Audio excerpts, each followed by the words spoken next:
दोस्तों, जहां तक भी हमारी आवाज पहुंच रही है, सब छात्रों, युवाओं, न्याय पसंद नागरिकों से अपील है, 5 मिनट हमारे इस बेहतरीन आंदोलन की जो गाड़ी है उसके 2 पहिए हमारा जोश है और बाकी 2 पहिए हमारी समझदारी, हमारे मुद्दे, हमारी मांगे हैं, उन पर बात करने के लिए 5 मिनट अपना ध्यान केंद्रित करें। 9 दिन 8 रातों से देश का छात्र और युवा यहाँ जंतर मंतर पर तैनात है। ये संघर्ष उन छात्रों के नाम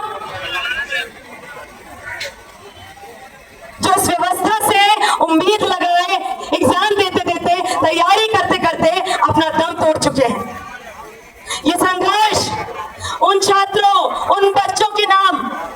जो पास के सरकारी स्कूल जाते हैं, पर पास के सरकारी स्कूल में भी उन्हें दाखिला नहीं मिलता है। ये संघर्ष उन छात्रों के नाम कि जिस संविधान ने वादा किया कि राइट टू एजुकेशन मिलेगा, लेकिन 60 साल बाद भी एक राइट टू एजुकेशन आया भी तो 8वीं तक मेरी माँ, आपके पता जाने कितने लोग आज भी जिसके कारण पढ़ नहीं पा रहे हैं। ये संघर्ष उन छात्रों के नाम जो इस कारण से 8वीं के बाद ड्रॉप आउट हो जाते हैं, 10वीं के बाद ड्रॉप आउट हो जाते हैं, 12वीं के बाद ड्रॉप आउट हो जाते हैं और उसके बाद धकेल दिए जाते हैं खराब, खस्ता हाल ओपन लर्निंग मोड में, और वहां उनका प्लेसमेंट किया जाता है एसी रिपेयर सर्विसेज में, ब्यूटिशियन सर्विसेज में, पंचर रिपेयर सर्विसेज में। ये संघर्ष उन छात्रों और युवाओं के बच्चों के नाम बीते साल जुलाई अगस्त में जिन पर राजस्थान के झालावाड़ जिले में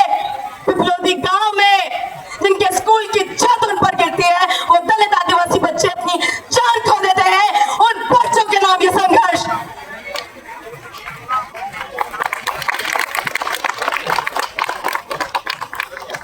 जब वो स्कूल की छत गिरती है दोस्तों, एक हिस्सा शिक्षकों का बैठकर आराम से पोहा चाट रहा था। ये सिर्फ स्कूल की वारदात नहीं है दोस्तों, ये हमारे समाज में किस तरीके से एक छोटा हिस्सा बैठकर अय्याशी करते हुए आपके द्वारा बनाए गए संसाधनों पर बाकी बहुसंख्यक युवाओं के भविष्य पर, शिक्षा पर, अधिकार पर गिरती हुई छत को किस तरीके से चुपचाप बैठकर देख रहा है, ये उसकी तरफ इशारा करता है। तो यहां से जो इस पूरे देश का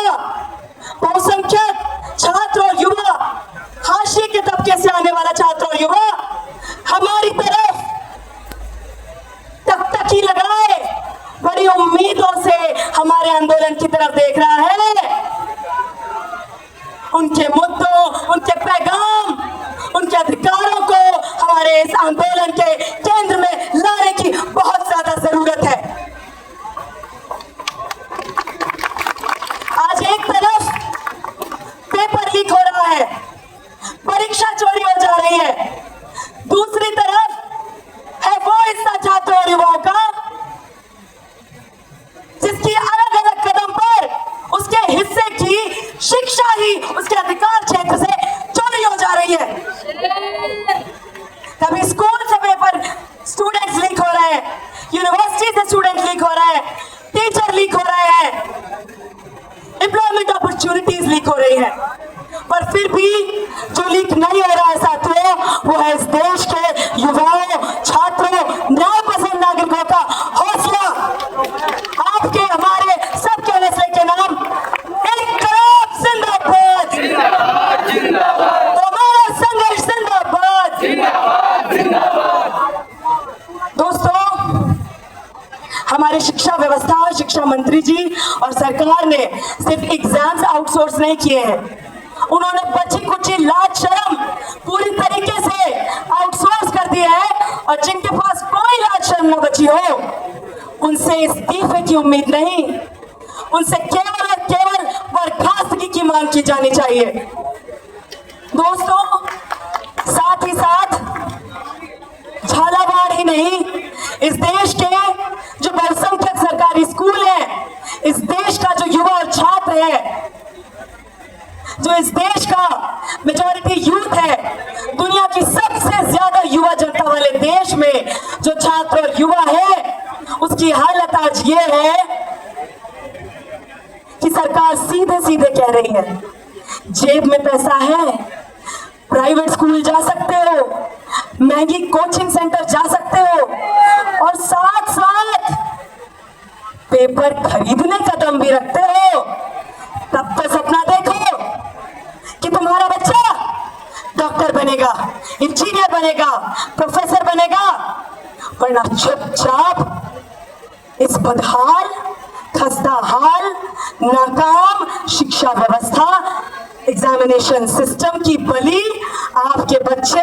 खराब सरकारी स्कूल जाकर ओपन में ढकेले जाने पर सस्ता मजदूर बने रहने के लिए हमारी व्यवस्था, हमारी सरकार, हमारी शिक्षा व्यवस्था ने पूरी तैयारी कर रखी है, जिसका नतीजा है कि देश भर से युवा कहीं इस्तीफा देकर, नौकरी छोड़कर, पढ़ाई लिखाई छोड़कर यहाँ बैठे हुए हैं वही युवा जो अपनी जिंदगी के सबसे बेहतरीन साल इस नाकाम व्यवस्था की बलि पर चढ़ाने के लिए साल दर साल मजबूर है। दोस्तों, आज ये सवाल करना पड़ेगा कि वो युवा जो सरकारी स्कूल जाता है 10वीं तक, जिसका 42% हिस्सा 24-25 के डेटा के हिसाब से ड्रॉप आउट हो जाता है, और बचा कुचा हिस्सा 12वीं के बाद शिक्षा के औपचारिक मोड से, फॉर्मल मोड से, रेगुलर मोड से छट जाता है, उसके साथ क्या हो रहा है आज? ये सिर्फ AC repair, beautician services, puncture जो है, इन सब में प्लेसमेंट नहीं कर रहा है इस देश के भविष्य का। इनके लिए इस देश का युवा और भविष्य तभी तक भविष्य है जब तक चुपचाप सब कुछ सहता रहे। जैसे ही हम सड़क पर उतरते हैं अपना so called fundamental right to peaceful protest exercise करने के लिए, तो कॉकरोच तो छोड़ दीजिए, वो काफी नहीं था, हमें दहशतगर्द बुलाया जा रहा है। साथियों, ये बात समझनी पड़ेगी कि हमारे समाज को इस दोहरी शिक्षा व्यवस्था की जरूरत क्यों है। क्या शिक्षा मंत्री जी, प्रधानमंत्री जी, नेताजी के बच्चे से पूछा जाता है आप एलिजिबल हैं, आपने कोई एंट्रेंस क्लियर किया? उनके बच्चे बीसीसीआई चीफ बन जाएंगे, सारे पदों पर बैठ जाएंगे, और इस देश का मेहनतकश युवा जो सुई से लेकर जहाज हर चीज इस देश में अपनी मेहनत से बनाता है, उसके बच्चे को बिलो डिग्निटी वेजेस पर एक्सप्लॉयटेटिव वर्क कंडीशंस में पहले खराब शिक्षा देकर और फिर खराब रोजगार देकर ये इसी तरीके से हमें तिल तिल पीसते रहेंगे। तो सवाल उठाना पड़ेगा कि वो सरकारें जो वन नेशन वन इलेक्शन की बात करती है, क्यों शर्माती है उन्हें one nation one education system की बात करने से?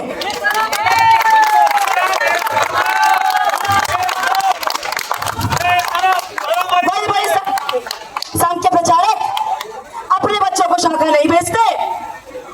अपने बच्चों को कॉन्वेंट भेजते हैं, प्राइवेट स्कूल भेजते हैं, फिर फॉरेन यूनिवर्सिटी भेजते हैं, और आपका बच्चा सरकारी स्कूल में झाड़ू लगा रहा है, पोछा लगा रहा है, बर्तन धो रहा है। अरे राजा से पूछिए, वो बताएगा कि स्कूल में सफाई कराई जाती है, पढ़ाई नहीं कराई जाती, टीचर नहीं बुलाए जाते। तो किस समाज को दोहरी शिक्षा व्यवस्था की जरूरत होती है? प्राइवेट स्कूल, सरकारी स्कूल, कोचिंग सेंटर और एक बदहाल युवा। किसको जरूरत है? जो चाहते हैं कि सिर्फ उनके बच्चे ही पढ़ लिख कर आगे बढ़े। वो नहीं चाहते हैं कि हम पढ़ लिख ले, जान जाए कि अरे भाई हम एलिजिबल हैं, तुम एलिजिबल नहीं हो,